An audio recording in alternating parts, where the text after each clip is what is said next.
യോഗമൊക്കെ ഈ കാലഘട്ടത്തിൽ എപ്പോഴൊക്കെ നിർത്തണം, എങ്ങനെയൊക്കെ തുടങ്ങണമെന്നൊക്കെ ചില വ്യവസ്ഥയൊക്കെ ഉണ്ടല്ലോ. മുൻകാലത്തെ പോലെയുള്ള സ്വാതന്ത്ര്യമൊന്നും ഇപ്പോൾ നമുക്കില്ലല്ലോ. എല്ലാ മേഖലയിലും പൗരൻ്റെ സ്വാതന്ത്ര്യം തടയപ്പെട്ടുകൊണ്ടിരിക്കുകയല്ലേ. എല്ലാ മേഖലയിലും അതെ, ഏത് മേഖല എടുത്താലും പൗരൻ്റെ സ്വാതന്ത്ര്യം തടയപ്പെട്ടുകൊണ്ടിരിക്കുക. ആ നിലയ്ക്ക് ഈ യോഗം ഇത്തരം വളരെ കാര്യമാത്ര പ്രസക്തമായ അജണ്ട ചർച്ച ചെയ്യപ്പെടുന്ന ഒരു യോഗം കുറച്ച് നീണ്ടുപോകണം എന്ന് വിചാരിച്ചാൽ അതിനൊന്നും ഇപ്പോൾ പറ്റുകയില്ല. അപ്പം അതുകൊണ്ട് എല്ലാവർക്കും ഒരു സംസാരത്തിനൊക്കെ പരിധി ഉള്ളതുകൊണ്ട് ഞാനൊരു വലിയ നീണ്ട പ്രസംഗത്തിന് മുതിരുന്നില്ല. ഞാൻ വന്നത് എറണാകുളം ജില്ലയിലെ മൂവാറ്റുപുഴ എന്ന താലൂക്കിലെ രണ്ടാറുകര എന്ന ഗ്രാമത്തിൽ നിന്നാണ്. അപ്പോൾ അല്പം നീട്ടമുണ്ടതിന്. എറണാകുളം ജില്ലയിൽ നിന്ന് മൂവാറ്റുപുഴയിൽ നിന്ന് രണ്ടാറുകരയിൽ നിന്നാണ് ഇവിടെ എത്തിയിരിക്കുന്നത്. അപ്പോൾ ആ നിലയ്ക്ക് ഒരല്പം നീട്ടമുണ്ട്. അതുകൊണ്ട് ഒന്ന് രണ്ട് വാക്കുകൾ നിങ്ങളുടെ ഓർമ്മയിലേക്ക് പറഞ്ഞ് ഞാനും ഇതിൻ്റെ ഒരു ഭാഗവക്കായി എന്ന് മാത്രം പറയാനാണ് ഞാൻ ആഗ്രഹിക്കുന്നത്. നാം ഇന്ന് വേട്ടയാടിക്കൊണ്ടിരിക്കപ്പെടുകയാണ്. നാം ഇന്ന് വേട്ടയാടിക്കൊണ്ടിരിക്കുകയാണ്. ഒരു കാലഘട്ടത്തിൽ വിറക് വെട്ടികളും വെള്ളം കോരികളുമാണ് എന്ന് പറഞ്ഞ അതേ ആ വാക്ക് അക്ഷരാർത്ഥത്തിൽ യാഥാർത്ഥ്യമായിക്കൊണ്ടിരിക്കുകയാണ് ഇന്ത്യയിൽ. നാമൊക്കെ പലതും പറയുന്നു, പല രീതിയിലും നമ്മൾ ശക്തരാണെന്ന് പറയുന്നു. ലോകത്ത് ഏറ്റവും വലിയ ജനാധിപത്യ റിപ്പബ്ലിക് രാജ്യമാണ് ഇന്ത്യ എന്ന് നാം അവകാശപ്പെടുന്നു. നാം പുറത്തേക്ക് ചെന്ന് സൗദി അറേബ്യയിൽ പ്രസംഗിക്കുമ്പോൾ നമ്മൾ പറയും ഞങ്ങൾ ഇന്ത്യക്കാരാണ്. ഇന്ത്യ എന്ന് പറഞ്ഞാൽ ലോകത്തിൽ ഏറ്റവും കൂടുതൽ മനുഷ്യൻ്റെ അഭിപ്രായം പറഞ്ഞുകൊണ്ട്, മനുഷ്യൻ്റെ അഭിപ്രായം രേഖപ്പെടുത്തിക്കൊണ്ട് അവൻ്റെ ഹിതമനുസരിച്ച് ഭരണം നടത്താൻ സ്വാതന്ത്ര്യമുള്ള ഒരു രാജ്യമാണ് ഇന്ത്യ. ആ രാജ്യത്തിൽ നിന്നാണ് ഞങ്ങൾ വരുന്നതെന്നൊക്കെ അവിടെ പോയി പറയുമ്പോൾ ഇവിടെ വന്നിട്ട് അതൊന്നും പറഞ്ഞിട്ട് യാതൊരു കാര്യമില്ല. ഇവിടെ അങ്ങനെ ഒരു വാക്കിന് പ്രസക്തിയേ ഇല്ല. ഇവിടെ വളരെ ചുരുങ്ങിയ അജണ്ടകൾ വർഷങ്ങൾക്ക് മുമ്പേ തയ്യാറാക്കി എഴുതി ഡയറിയിൽ സൂക്ഷിച്ച ഒരു പറ്റം ആളുകൾ ആ എഴുതി തയ്യാറാക്കി വെച്ച അജണ്ടകൾ ഒന്നൊന്നായി എടുത്ത് നടപ്പിൽ വരുത്തിക്കൊണ്ടിരിക്കുന്ന കാഴ്ചയാണ് നാം കണ്ടുകൊണ്ടിരിക്കുന്നത്. ഇവിടുത്തെ സ്ഥിതി അതാ. നേരത്തെ ചേക്കുട്ടി സാർ പറഞ്ഞതുപോലെ, ചേക്കുട്ടി സാർ പറഞ്ഞത് എന്താ പറഞ്ഞത്? അദ്ദേഹം പറഞ്ഞില്ലേ, ക്ഷേത്രത്തിന്റെ പള്ളിയുടെ ഉള്ളിൽ വിഗ്രഹം കൊണ്ടുവച്ച് എന്നിട്ട് ഇത് രാമൻ ജനിച്ച സ്ഥലമാണെന്ന് പറഞ്ഞു. രാമനെ അറിയില്ലാത്തവരൊന്നും അല്ല ഇന്ത്യക്കാര്. ശ്രീരാമനെ അറിയാം.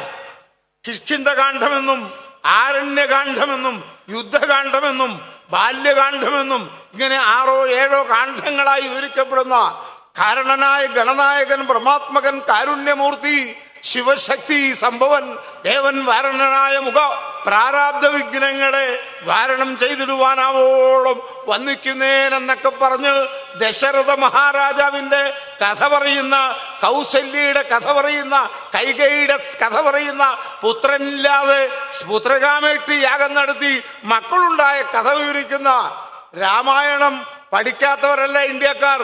രാമൻ എവിടെയാ ജനിച്ചതെന്ന് അറിയാം. ഇന്നും രാമൻ എവിടെയാ ജനിച്ചതെന്ന് അറിയില്ല നടക്കുവാണെങ്കിൽ അവരെ പറ്റി നമുക്കൊന്നും പറയാനില്ല. ഇന്നും ഇത്രയൊക്കെ പറയപ്പെടുന്ന രാമായണം പഠിച്ച ആളുകൾ ഈ ഇന്ത്യയിൽ ജീവിച്ചിട്ട് രാമൻ എവിടെയാ ജനിച്ചതെന്ന് ഇന്നും അറിയില്ലെങ്കിൽ നിങ്ങളുടെ കാര്യം കഷ്ടം. നിങ്ങളുടെ കാര്യം എന്തോ പറയാനാ? ഞങ്ങൾക്കൊന്നും പറയാനില്ല. ഞങ്ങൾക്ക് നിങ്ങളെ പറ്റി ഒന്നും പറയാനില്ല. ഞങ്ങൾക്ക് ചില തിയറികളുണ്ട്, ചില തത്വശാസ്ത്രമുണ്ട്. ഞങ്ങളുടെ മനസ്സാകുന്ന മാണിക്യ കൊട്ടാരത്തിലെ രാജകുമാരനായി ഞങ്ങൾ അംഗീകരിക്കുന്ന, എവിടെ വച്ച് എന്ത് ഞങ്ങൾ ചെയ്യുമ്പോഴും ആ വ്യക്തിയെ ഓർക്കുകയും അവർക്ക് വേണ്ടി എന്തെങ്കിലും ഒരു ഗുണത്തിനു വേണ്ടി പ്രാർത്ഥിക്കുകയും ചെയ്ത മുഹമ്മദ് നബി സല്ലല്ലാഹു അലൈഹി വസല്ലം തങ്ങൾ എവിടെ ജനിച്ചു എന്ന് 7 വയസ്സുകാരനോട് ചോദിച്ചാൽ അവൻ പറയും. 7 വയസ്സുകാരനോട് ചോദിച്ചാൽ അവൻ പറയും ഇന്ന സ്ഥലത്ത് ജനിച്ചു, ഇന്നതായിരുന്നു മാതാവ്, ഇന്നതായിരുന്നു പിതാവ്. ഇന്ന കഥകൾ ആ മുഹമ്മദ് നബിയുടെ ഈ 7 വയസ്സുകാരന് പറയാൻ കഴിയും. മുഹമ്മദ് നബിയുടെ മാത്രമല്ല, അവിടെ നിന്ന് ഇങ്ങോട്ടുള്ള അബൂബക്കർ സിദ്ദീഖിന്റെ പറയണോ പറയും, ഉമറിന്റെ പറയണോ പറയും, ഉസ്മാന്റെ പറയണോ. അങ്ങനെ ഇസ്ലാമിന്റെ പണ്ഡിതന്മാരിൽ പ്രമുഖരായ ആയിരക്കണക്കിന് ആളുകളുടെ ഹിസ്റ്ററി ചോദിച്ചാൽ പറയാൻ മാത്രം ആ മതത്തെക്കുറിച്ച് പഠിക്കുകയാണ് മുസ്ലിങ്ങൾ. അപ്പോഴും ഇത്രയും പ്രധാനപ്പെട്ട ശ്രീരാമൻ മരണസമയത്ത് തലയ്ക്ക് ഭാഗത്തിരുന്ന് ഓതേണ്ട ചെല്ലേണ്ട രാമായണം, ആ രാമായണത്തിൽ രാമൻ എവിടാ ജനിച്ചതെന്ന് അറിയില്ല, ഇപ്പോഴും തപ്പിത്തടഞ്ഞ് നടക്കുകയാണെന്ന് പറഞ്ഞാൽ എന്തോ പറയാനാ.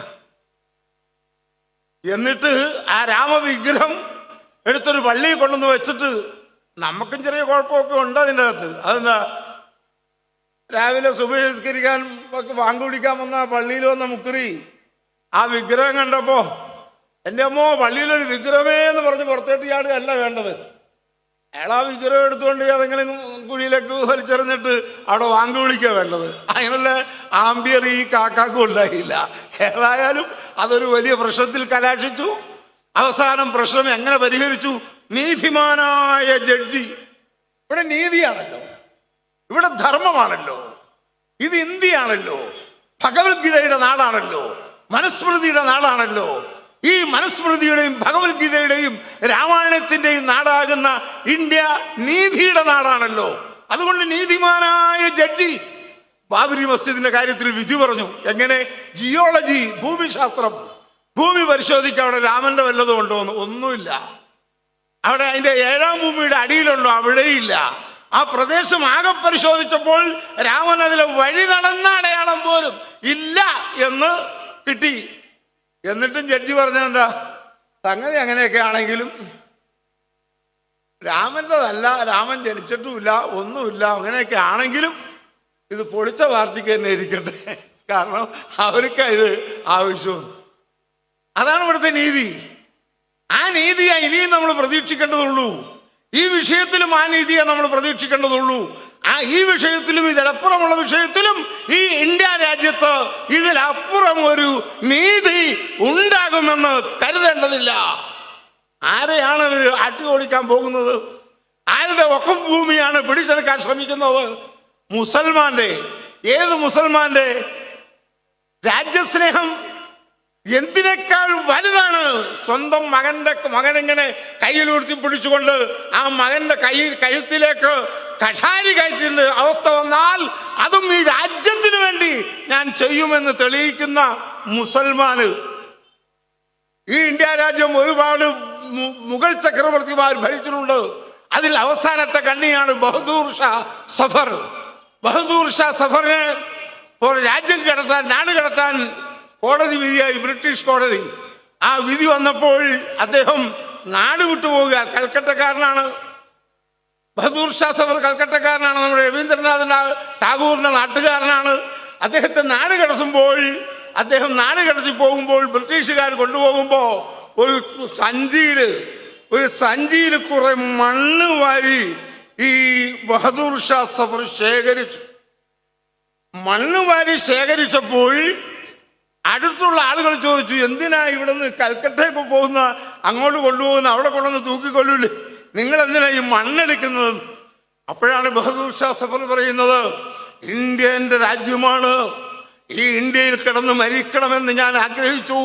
എൻ്റെ ഭൗതിക ജഡം ഇന്ത്യയുടെ മണ്ണിൽ ലയിക്കണമെന്ന്, ഇന്ത്യയുടെ മണ്ണിൽ എൻ്റെ ഭൗതിക ശരീരം വെക്കണം, അങ്ങനെ മണ്ണിൽ ലയിക്കണം എൻ്റെ ശരീരം എന്ന് ഞാൻ ആഗ്രഹിച്ചു. എന്നാൽ എന്നെ ബ്രിട്ടീഷുകാർ നാടുകടത്തിയിരിക്കുക. നാടുകടത്തി മറ്റൊരു രാജ്യത്ത് എന്നെ കൊണ്ടുപോയി കൊല്ലും. അവിടെ ചെന്നാൽ എന്നെ കുഴിച്ചിടും.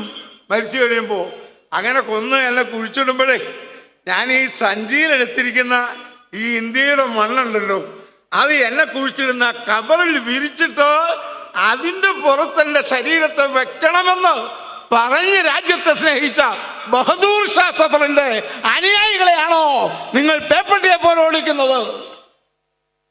ഞങ്ങൾ നിങ്ങളോട് എണ്ണി കണക്ക് പറഞ്ഞാൽ പാർലമെന്റിലേക്ക് പോകും ഈ ചർച്ച.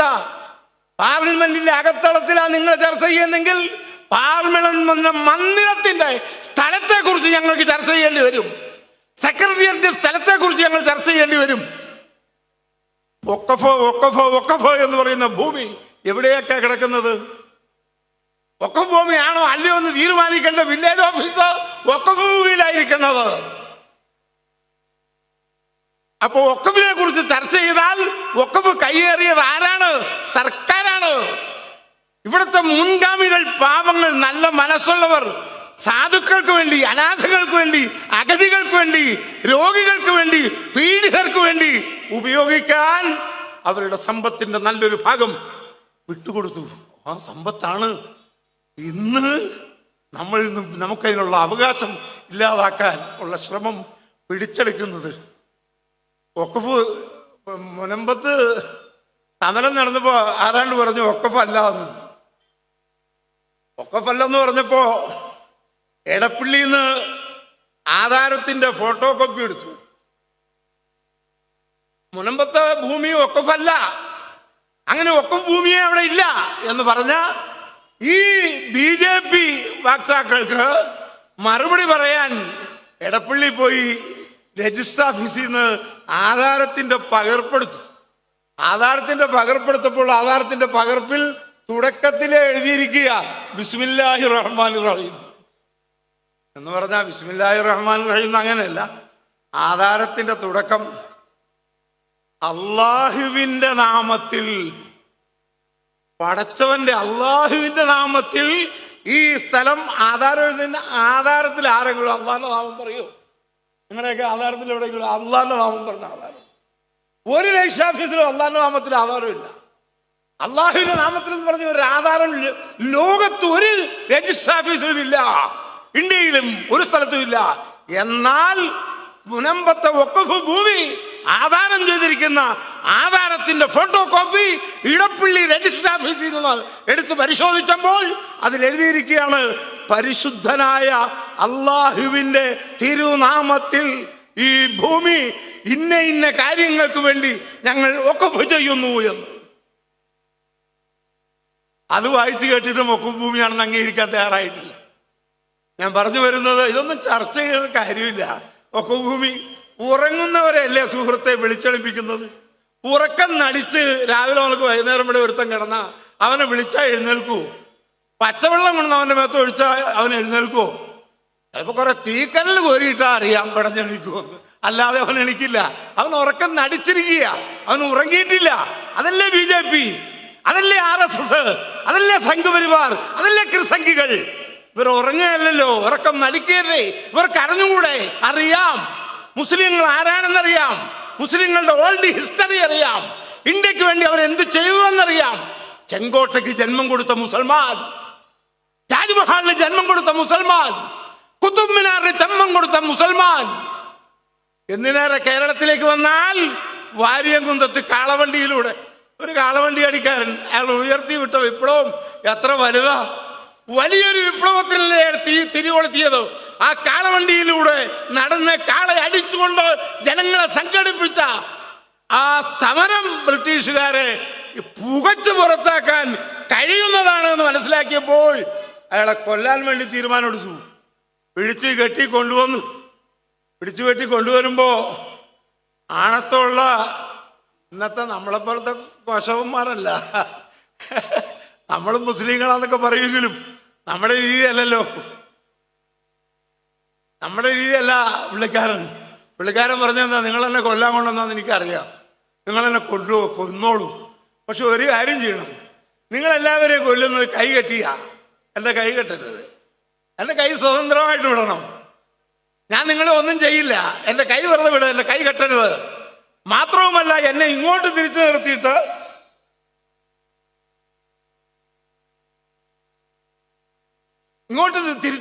വെടിവെക്കരുത്, എൻ്റെ നെഞ്ചത്തേക്ക് വേണം വെടിവെക്കാൻ എന്ന് പറഞ്ഞ ആ കാളവണ്ടി അടിക്കാരൻ അവരുടെയൊക്കെ പിൻഗാമികളായ മുസൽമാന്മാരെ ദേശസ്നേഹം പഠിപ്പിക്കുകയോ അവർ ഈ രാജ്യത്ത് ആവശ്യമില്ലാത്തവരാണെന്ന് മനസ്സിലാക്കുകയോ അവരെ കുറിച്ച് ആവശ്യമില്ലാത്ത ചർച്ചകൾ കൊണ്ടുവരികയോ ചെയ്ത് നാടിനെ കുട്ടിച്ചോറാക്കാൻ ശ്രമിക്കുന്നവരോട് നമുക്കൊന്നേ പറയാനുള്ളൂ, ഇന്ത്യ ഒന്നാണ്, ഇന്ത്യയിലുള്ള ജനങ്ങൾ ഒന്നാണ്.